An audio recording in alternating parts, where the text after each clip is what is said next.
Muy buenas noches a todos. Bienvenida a esta asamblea número 835, que será electiva debido a que hoy vamos a votar por 2 puestos de la mesa directiva. A la vez también va a ser virtual, como lo hemos venido haciendo ya desde hace varios meses. El día de hoy vamos a tener un orden del día un poco apretado, así es de que voy a continuar indicando cuáles son los puntos que estaremos desahogando el día de hoy. Vamos a empezar con lo que estamos haciendo en este momento, la apertura de la asamblea. Inmediatamente vamos a dar la lectura y aprobación en su caso del acta de la asamblea anterior. El tercer punto y el más cargado del día de hoy, el que va a llevar más tiempo, va a ser la videoconferencia Muera Huerta, una carta olvidada por 90 años, a cargo de nuestro socio Ricardo de León Tallabas. El cuarto punto quizá va a ser lo que es diferente a lo que normalmente venimos haciendo, ya que va a ser la elección tanto para el titular de vicepresidencia como el titular de la tesorería para la mesa directiva del ciclo 2023-2025. Finalmente, vamos a tener la tribuna libre. Esta asamblea va a ser grabada para cuestiones legales. Así es que, dicho lo anterior, vamos a continuar con el punto 2, el cual es la lectura y aprobación del acta de la asamblea anterior. Les pediría a todos, como también lo hemos venido haciendo, obviar este punto, salvo que algún socio no estuviera de acuerdo en la aprobación de dicha acta de la asamblea anterior. Esto es para darle mayor tiempo tanto a nuestra elección y también a la videoconferencia que tenemos programada. Así es de que voy a dejar unos instantes para ver si hay algún socio que no esté de acuerdo en la aprobación del acta de la asamblea anterior.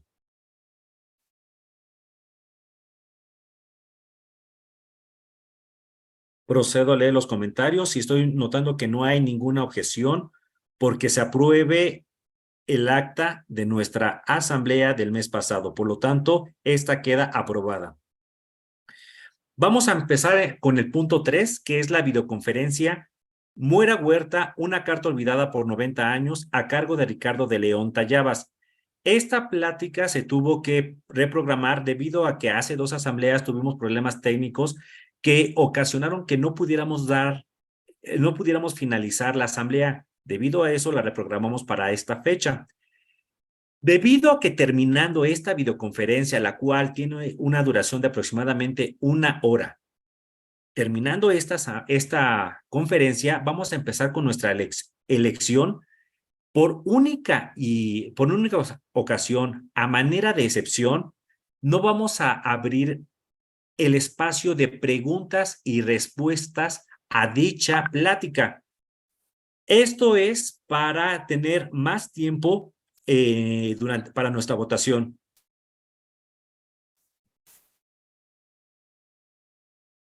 Permítame tantito, tengo aquí una consulta que me está realizando un socio.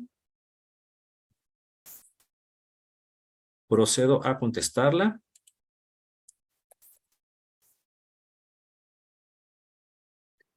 Muy bien, continuamos. Entonces, terminando la conferencia del día de hoy, no vamos a tener el espacio tradicional de preguntas y respuestas. Sin embargo, sí va a estar habilitado en todo el momento tanto el chat vía Zoom como en Facebook, para que ahí todos los socios y el público que nos está acompañando realice todas sus preguntas. Nuestro expositor Ricardo se va a dar a la tarea de leer cada una de todas estas preguntas y dar respuesta por dos vías: a través de Facebook, a partir de unas horas y durante todo el transcurso de esta semana. Y a los socios que realicen preguntas vía Zoom, les vamos a pedir de favor que coloquen su correo electrónico para que nos contactemos con cada una de las personas que tiene alguna duda sobre la plática y se les pueda dar respuesta. Por lo tanto, para ya no quitar más minutos y podernos enfocar a la plática de nuestro compañero Ricardo de León Tallabas, también me voy a permitir no presentarlo debido a que es un gran conocido de todo el medio y no voy a quitarle estos valiosos minutos y darle así más tiempo para su plática. Ricardo, muchísimas gracias por dar esta plática, esta primicia que creo va a ser muy interesante para la gran mayoría de personas que nos están escuchando, si no es que para todas. Así es de que te dejo a tu público que está muy atento de escucharte. Gracias, Ricardo. Muchísimas gracias. Ha sido de las mejores presentaciones de mi persona que haya yo recibido, porque no se arrancaron a decir 20,000 cosas. Bien, entonces voy a empezar con la conferencia. Voy a apagar mi camarita porque pues no es necesario que me anden viendo. Stop video. All right. Y pues me voy a empezar a hacer la conferencia de esta noche. Como bien señalas, es una conferencia que es muy interesante por el simple hecho de que, pues, déjame ver dónde andamos. Ahí estamos. De que no se pudo concluir. Realmente apenas empezaba cuando mi computadora falleció y pues estamos ahora al pie del cañón. Esta conferencia yo di 25 minutos de ella en la Cuarta Convención Internacional de Historiadores y Numismáticos en Santo Domingo este verano. Y con eso representé a México. Uno de los requisitos que se nos da es precisamente dar primicias numismáticas de cualquier tipo, ya sea de nuestros países o de algún otro tipo de piezas que sean importantes de circulación común o no. En este caso no lo fue porque es algo prácticamente nuestro. Muy bien. Estas son las gentes que tuvieron las monedas de las que vamos a hablar en este momento. Como decía mi querido Siddhartha, les empiezo con una enorme disculpa.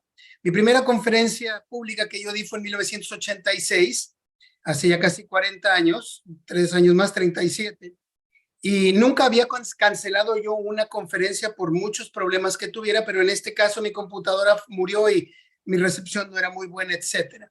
Les prometo que en esta ocasión no les quedo mal porque esta computadora es nuevecita y la compré a raíz precisamente de esto. Bien.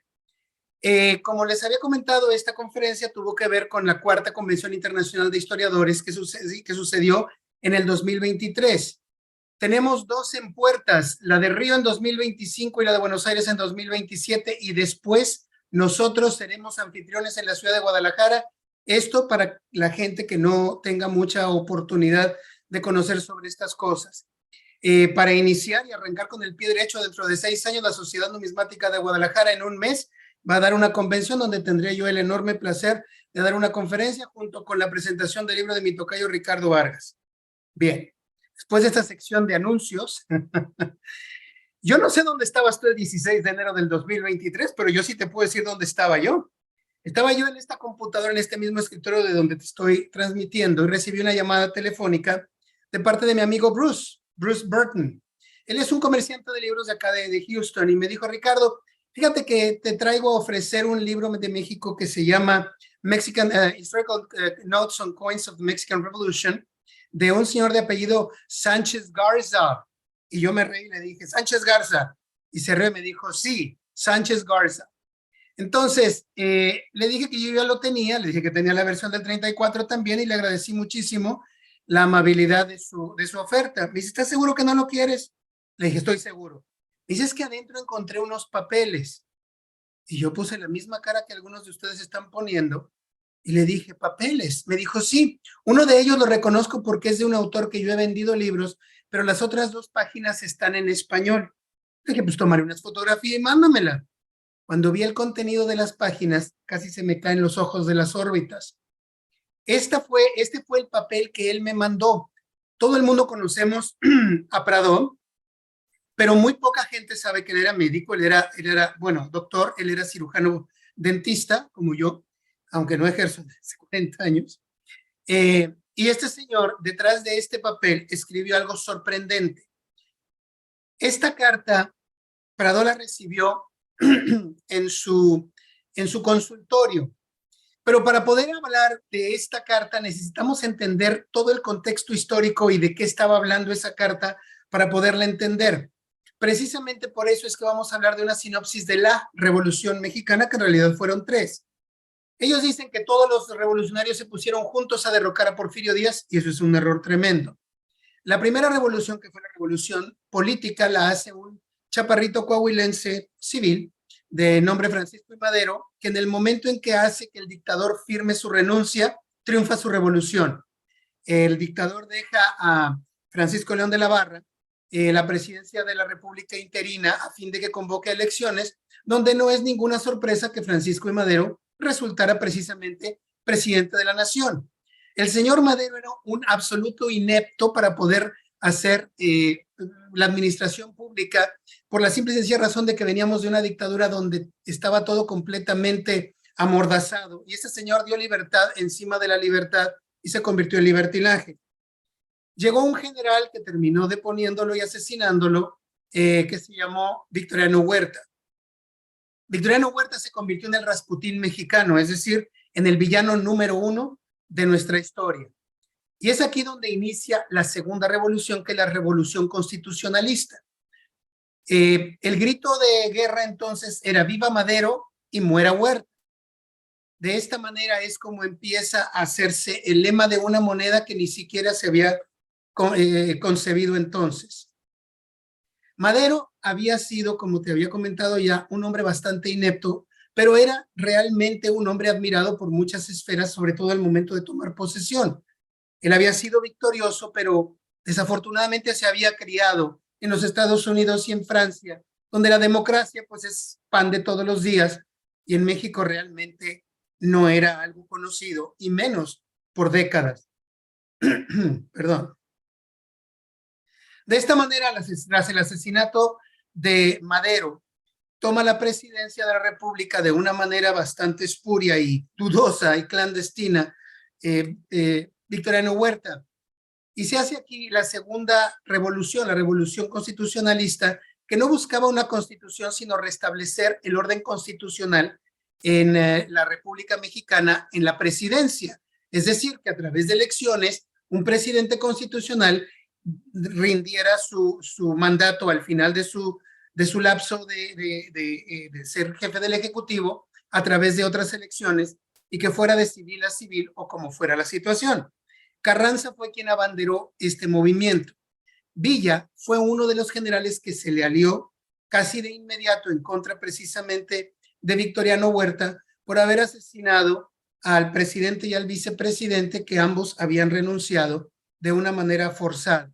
El año de 1913 iniciaba definitivamente de una manera bastante rara, bastante extraña y hasta cierto punto errónea, a decir de algunos. Y es aquí donde inicia el desconocimiento de Huerta por parte de Carranza en la proposición 1451 por parte de la legislación de Coahuila, que desconoció a este presidente, y sin entrar en mayores detalles, así es como sucede de una manera legal este movimiento. Francisco Villa había nacido en Durango y de Durango él había levantado algunas milicias y de ahí se fue a Chihuahua, a la ciudad de Parral, donde él de alguna manera indirecta hace unas acuñaciones entre julio y agosto de 1913, en fechas aproximadas, obviamente, y estas monedas que fueron hechas muy posiblemente por Maclovio Herrera, a quien dejó encargado de la plaza de Parral, se hicieron de una forma muy rústica. Si te fijas, los trazos fueron hechos quizás con un desarmador y no dicen de ninguna manera fuerzas villistas o ejército del norte que esperanzas, sino decían fuerzas constitucionalistas por la simple y sencilla razón de que Villa estaba sujeto precisamente a estas fuerzas constitucionalistas. Después aparecieron las monedas de tostón, que también fueron muy burdamente hechas en esta ciudad de Parral, y vuelven a decir fuerzas constitucionalistas. Sin embargo, el peso dice simplemente Hidalgo del Parral. A esta pieza se le puso un círculo en medio, que fue un error tremendo de grabación porque se le tenía que dar a un golpe muy fuerte a estas piezas para que pudiera fluir el metal en medio y de esta manera acuñar la palabra peso de una forma completa. Se arregló esta situación debido a este error de acuñación y de esta manera tenemos el cono monetario completo de lo que fueron las primeras monedas villistas, que realmente no dicen Francisco Villa y que tampoco tienen mucho que ver con Villa, aunque sí fueron hechas por parte de uno de sus generales. Las fuerzas villistas se desplazaron a Torreón y en Torreón hace la segunda emisión villista. En esta ocasión fueron de billetes. El señor llegó y les dijo a los banqueros que tenían que hacer 3 millones de pesos y de alguna forma ellos se las ingeniaron para hacer cheques de banco a banco, que es que los que coleccionamos billetes los hemos visto 1 millón de veces. Esta fue realmente la primera emisión en billete de Francisco Villa, pero de una forma indirecta. Esta plaza de Torreón fue muy importante porque es justamente la que nos va a dar a nosotros el punto de partida de los pesos de Muera Huerta. Sin embargo, hay que recordar que estas monedas se hicieron como circulante, como parte de una economía que estaba funcionando entonces. Mientras en la Ciudad de México todo el mundo se galardonaba por haber matado a Madero y porque ahora estaban en el poder, hubo una mujer, Edith O'Shaughnessy.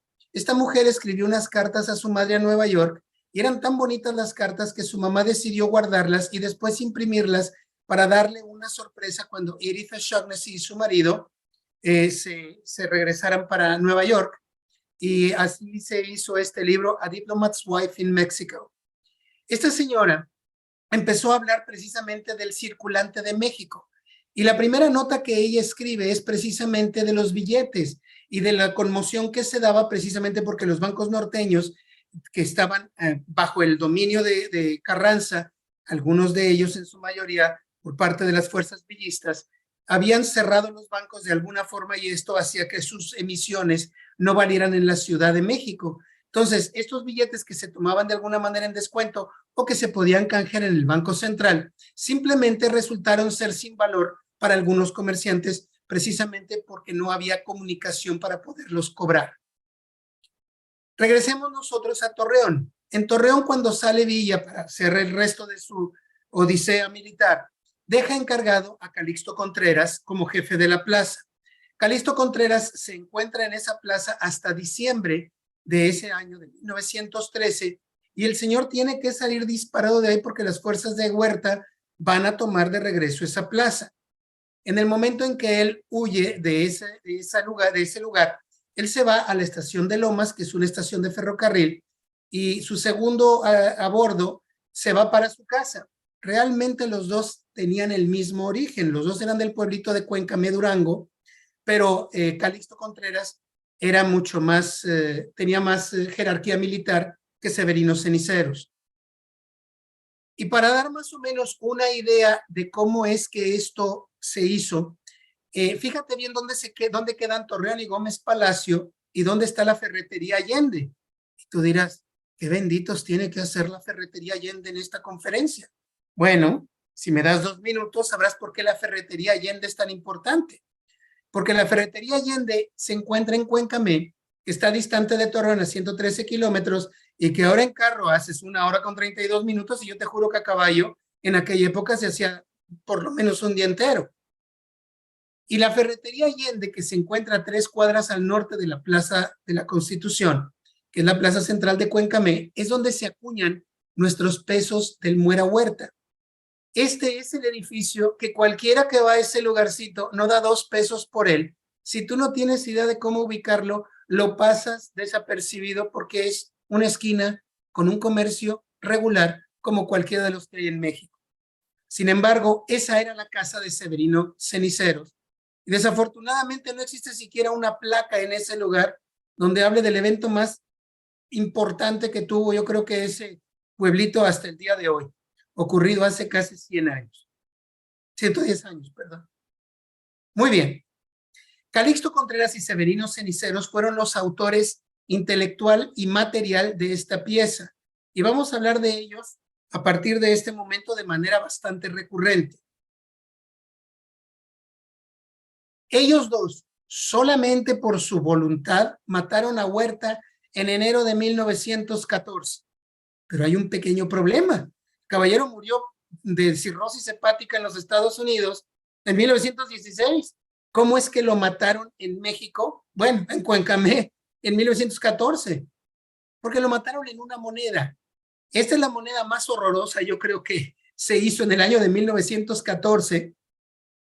Es un águila que tiene la cara de una rana, de un sapo, y que la serpiente pues también deja muchísimo que desear, pero que a los ojos de cualquier numismático que tiene 2 centavos de frente, es una de las monedas más hermosas que puede poseer en su colección. También está hecha a nombre del Ejército Constitucionalista y dice por debajo del nopal, en la penca, Muera Huerta. Esta pieza se hizo a nombre de los Estados Unidos mexicanos, no de la República Mexicana, porque ya teníamos buen rato de ser Estados Unidos mexicanos en una moneda desde la reforma de 1905. Entonces no era ajeno a cualquiera este tipo de leyenda en una pieza. Edith O'Shaughnessy nos sigue escribiendo y ella dice que en algún momento llegaron estas piezas a sus manos. Y ella dice, ojalá le hubieran puesto algo su diario obviamente fue en inglés, y dice, ojalá le hubiera puesto algo mejor como In God We Trust, porque eso es lo que decían y dicen desde 1864 en las monedas de circulación norteamericanas por parte de la Unión, en cualquiera en la cara principal. Siempre dice la misma leyenda. Muy bien. Este fue el único peso de plata que se lee Ejército Constitucionalista, porque como ya habíamos visto en los pesos de Parral, dice Hidalgo del Parral y no Ejército Constitucionalista. Y como Edith O'Shaughnessy estaba en la Ciudad de México, en lo que había sido la embajada norteamericana, pues implícitamente habla de que sí circularon. ¿Cómo es que circularon estas piezas? Si tomas tú el mapa, pues te das cuenta que desde el pueblecito de Cuencamé a la Ciudad de México son 900 kilómetros y no son carretera recta. Son 900 kilómetros de mucha terracería, de mucho asunto de curvas, de puentes y túneles que entonces no había. ¿Cómo llegaron a la Ciudad de México? Edith O'Shaughnessy, sin saberlo, nos lo dice en la misma página donde habla de estos pesos. Ella dice que muchos refugiados llegaron en ferrocarril cuando se acercaron las fuerzas de Rafael Buelna, etcétera, y a esa área. Los de Sinaloa se pasaron a Durango y de Durango se fueron todos los duranguenses y los sinaloenses se fueron a la Ciudad de México. Y ella después habla de que vivían en tiendas de campaña, en los parques públicos, etcétera. Ellos sin duda llevaron los pesos famosos de Muera Huerta que hicieron circular en los mercados y de esta manera incluso ella, que era una extranjera, recibió alguno.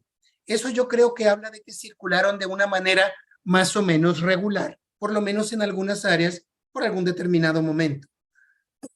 Perdón. Y es aquí donde llegamos a este libro. Este libro es el único libro que trata de las piezas de Muera Huerta. No es un libro antiguo, sino una publicación reciente.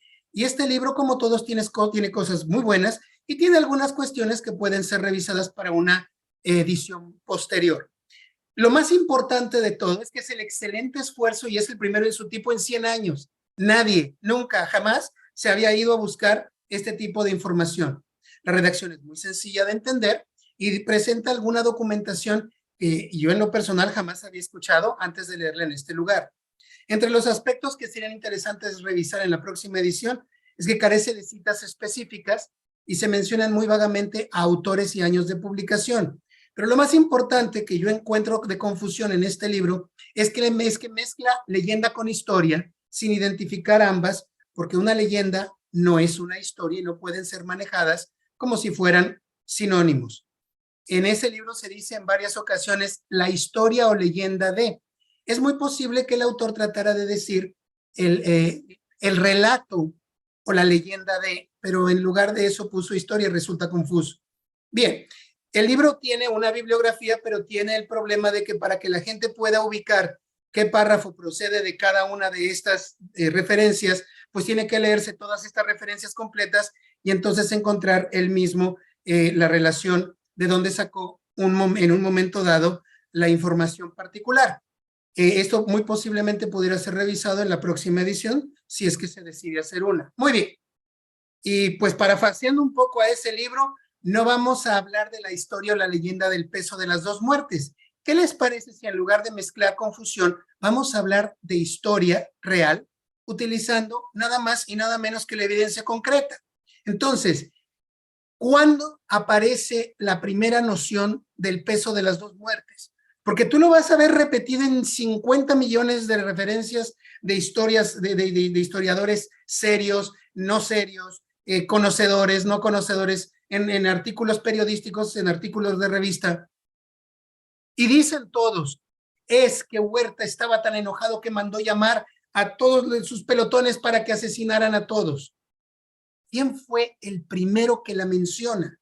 Bueno, con mucho gusto te lo digo, fue Howland Wood en 1921, en esta publicación que se llama Numismatic Notes and Monographs, The Mexican Revolutionary Coinage, en 1913 al 1916, que en castellano significa notas y monografías numismáticas, la Revolución Mexicana en su amonedación de 1913 al 16. Este fue el primer catálogo de nuestras monedas revolucionarias. Que no te sorprenda que sean norteamericanos siempre quienes nos dan nuestro propio conocimiento. Muy bien, y esto es lo que dice el libro en toda su expresión, cosa que ya sabemos. Las monedas se hicieron en Cuencamé por Calixto Contreras y Severino Ceniceros. Eso no es del nada desconocido.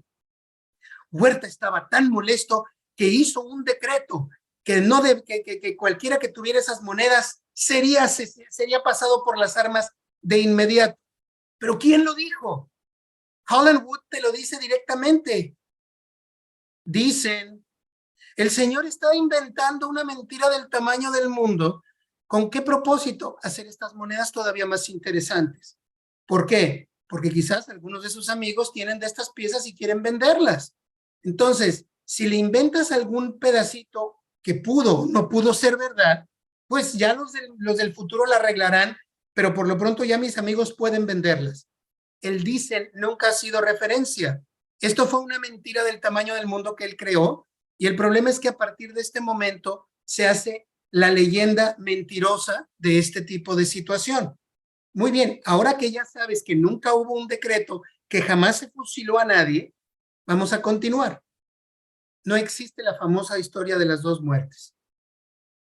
Muy bien, vamos a hablar de algunos puntos importantes que se mencionan en el libro que he mencionado.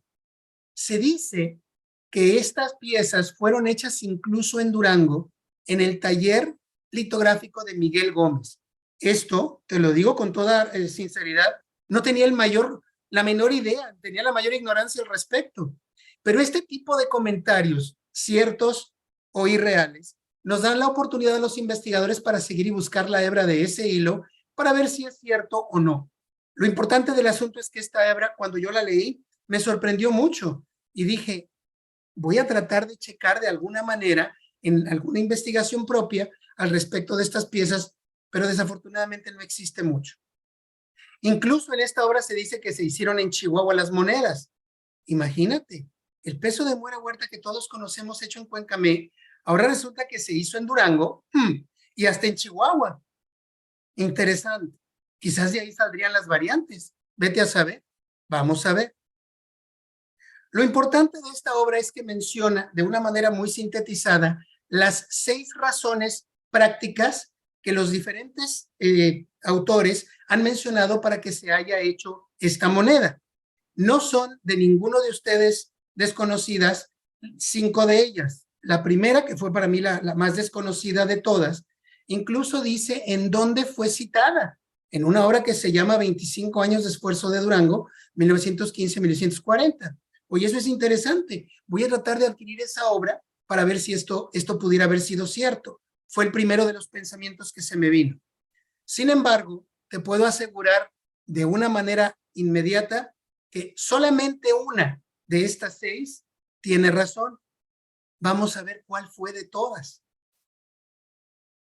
Antes de llegar a ese punto, este es uno de los 2 documentos que en mi manera de investigador se me hace la cosa más maravillosa del mundo por 2 motivos. El primero porque está citado a la letra y el segundo porque abajo, antes del número 36, que es la página donde aparece publicado, viene la referencia, cosa rarísima en este autor, y dice, este está en el archivo de copiadores, en el fondo de copiadores del año de 1913 del Archivo Histórico del Gobierno del Estado de Durango.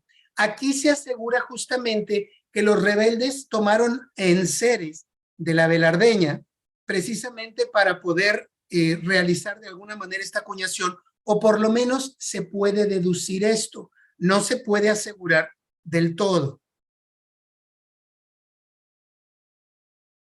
Y regresamos con estos 2 caballeros. Ambos estuvieron en la Brigada Juárez. Fueron ambos, de alguna manera, de forma alternada, general en jefe de esta división, de estas fuerzas. No fue una división, fue una brigada.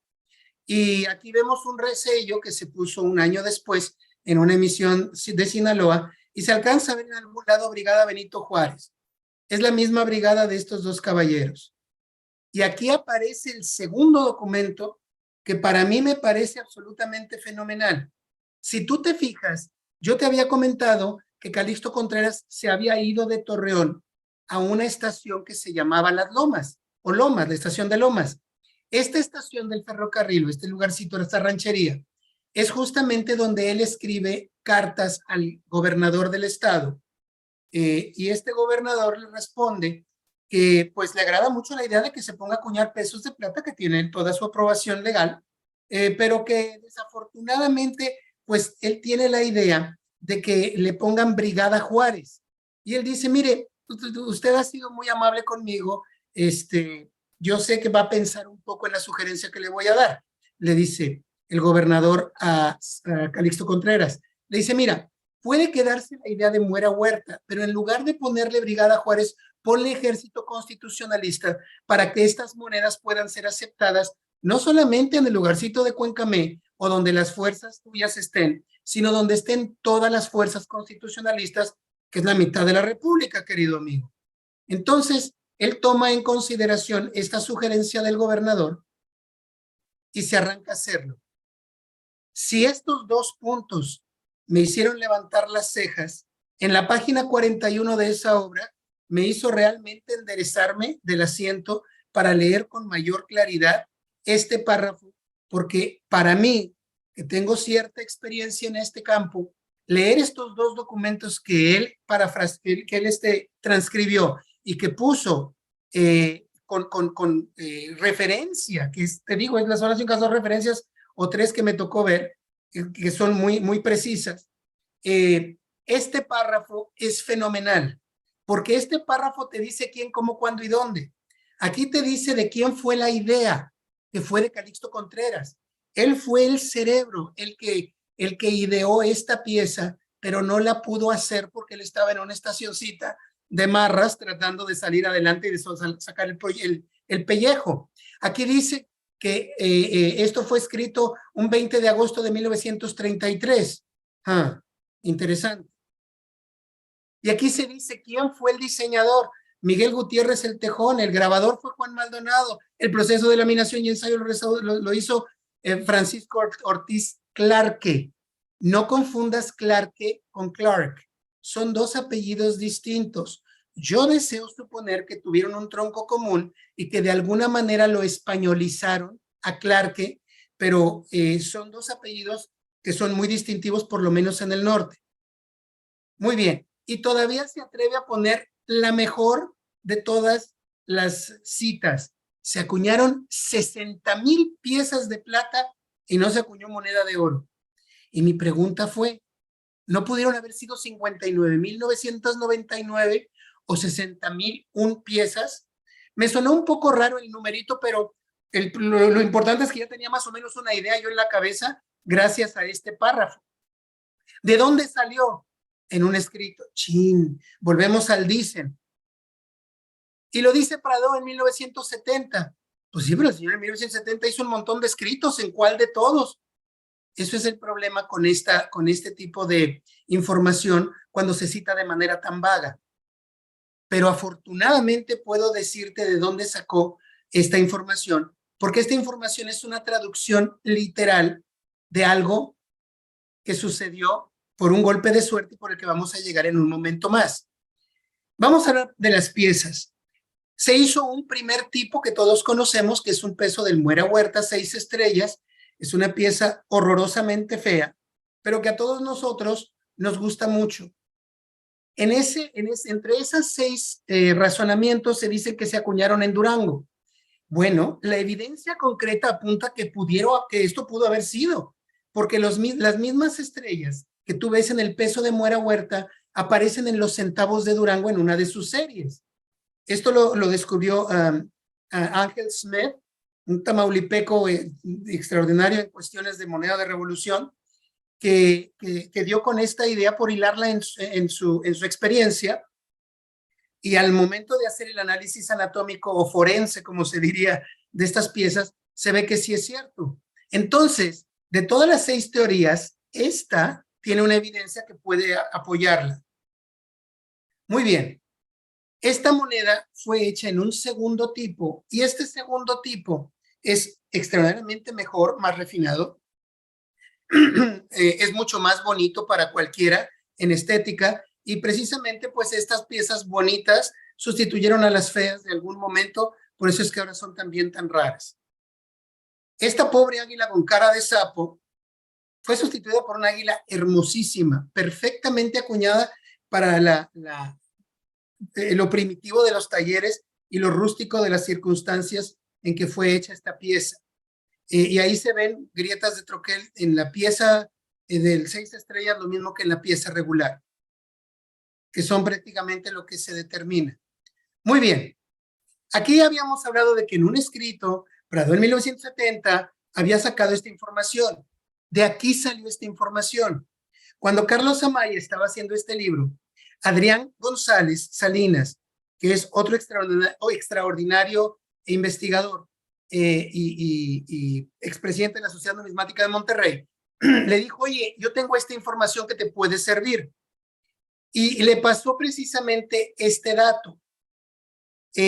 Prado y junto con Irma Stevens formaron una asociación que se llamaba la Asociación Numismática Mexicana Azteca, y esta asociación se reunía en los bajos del Banco Nacional en San Francisco, California, que era justamente, no, en Los Ángeles, California, y es ahí donde se hace esta pequeña publicación a mimeógrafo. Y precisamente Prado es quien pone esto, los pesos de Muera Huerta, y todo lo que yo te estoy diciendo aquí es lo que él transcribió después en lo que el autor del libro, Carlos Amaya, transcribió en castellano. Simplemente se tomó a la tarea de transcribir esto. Y aquí dice precisamente lo que él transcribió, justamente lo que dijo Prado. El monto de las monedas fue 60,000 piezas. Muy bien. Y aquí dice, esta información fue dada por mí por el entonces senador general, el senador general Severino Ceniceros, el 20 de agosto de 1933, y él está escribiendo todo esto. Y ahí se acaba esta posibilidad de conocimiento. Muy bien, ya que sabes todo esto, vamos a regresar al 16 de enero del 2023. Vamos a regresar a este librito que no es raro, pero vamos a regresar al escrito de estas 2 páginas, porque sí son importantes ahora que ya sabes de dónde salieron, cómo es que estas páginas sucedieron.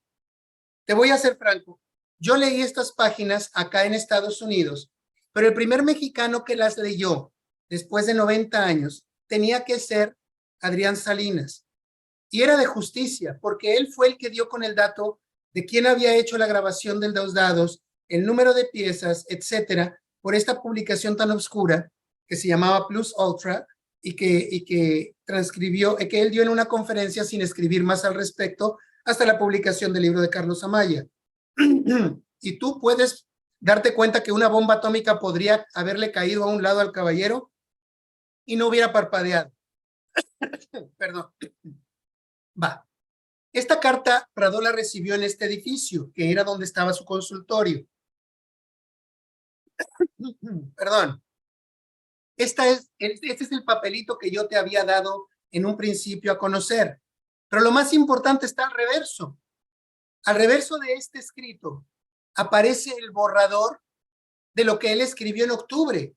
Lo que apareció en Plus Ultra en octubre de 1970, el día 4 de septiembre lo escribió Prado en su máquina de escribir.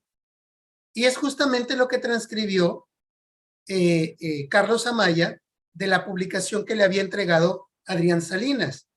Y aquí está exactamente lo mismo. Este es el borrador del párrafo que todo mundo ahora conoce gracias a esa idea. Y aquí dice, encontrado en mis notas. Te voy a explicar lo que pasó. La carta que te voy a dar a conocer en unos minutos la recibió justamente Prado en en 1933, ya te explicaré por qué se hizo esa carta en un minuto, y cuando la recibe, Prado la mete en el librito de Sánchez Garza, la dobla y la mete en el librito de Sánchez Garza y la guarda en su biblioteca. Yo no sé cómo seas tú, pero yo también guardo cosas en su lugar dentro de un libro y nunca las encuentro jamás. Esa carta duró perdida desde 1933 y hasta 1970. Por 37 años duró perdida. Y yo creo que buscando alguna cosa, o se le cayó el librito y las encontró, él decidió publicarlas, pero como era hecho esto por mimeógrafo, no contaba con el espacio para poder ponerla completa. O quizás pensó que a nadie le interesaría leer tanta palabrería y menos en español. Entonces, estas cartas fueron dobladas y puestas de regreso en ese librito donde se perdieron por otros 43 años hasta que las recuperé yo. Vamos a ver qué dice la bendita carta y por qué se hizo esta carta. En 1933 aparecieron estas monedas de 20 pesos de oro que decían Muera Huerta. El diseño era similar al que ya se conocía, pero al mismo tiempo era distinto. Entonces, quienes los vendían, decían obviamente que eran originales, quienes los habían comprado juraban que eran originales, y los demás decían, como que suena esto medio raro. Entonces le preguntaron a Prado, y Prado desde entonces pues ya era un gran conocedor de lo que era la numismática mexicana, y Prado dijo, pues no me gustan, pero no te puedo decir si sí o si no, pero le voy a preguntar a alguien que conoce a uno de los dos que quedan vivos que hicieron las monedas de Muera Huerta. Este señor Prado le escribe a un amigo suyo que que era poblano y que estaba metido en la independencia, en la autonomía universitaria, y que estaba justamente residiendo en la Ciudad de México, y le dice, oye, ve y pregúntale a Severino Cenicero si las monedas de oro son buenas o no. Severino Cenicero pudo haber dicho, señor, las monedas de oro son falsas. Atentamente yo, ¡pum! Y se acabó el asunto. Pero Severino Cenicero se arrancó a escribir 2 páginas de cómo se hicieron estas monedas. Y en esta carta se dan datos adicionales que el libro de Carlos Amaya no menciona, simplemente no porque fuera negligente, sino porque no se conocían hasta que apareció esta carta en enero de este año. Así empieza la carta que te voy a mostrar. No te la voy a mostrar en su totalidad por cuestión de tiempo, pero aquí se dice exactamente de lo que hablamos. Teniendo como cuartel general mi propia casa, cita de la calle principal, todas las monedas de Muera Huerta en esa época se troquelaron, fueron ahí. Con este párrafo, con estas 4 líneas, el señor echa por tierra que se pudieron haber hecho en Chihuahua o en Durango. Así que gracias, pero no gracias. Bueno, y las estrellas del centavo, oye, a lo mejor se llevaron los punzones de alguna manera a Durango y los volvieron a utilizar, pero no porque se hubieran acuñado las monedas de 1 peso allá. El mismo autor lo dice en primera persona. Y aquí dice de dónde sacaron la plata, de las minas ubicadas en la Sierra de San Lorenzo y de la de Santa María. Hubo un relato que a mí me tocó escuchar cuando yo era muchacho sobre la plata de estas piezas, y entonces se decía que habían hecho una confiscación de cargamento cuando tomaron Torreón con barras de plata, y que de esas barras de plata confiscadas habían hecho estas monedas. Pues yo, como no sabía ni sí ni no, creía a pie de la letra lo que se me estaba diciendo. Ahora vemos que esto no es cierto. La plata salió de ahí mismo de la región.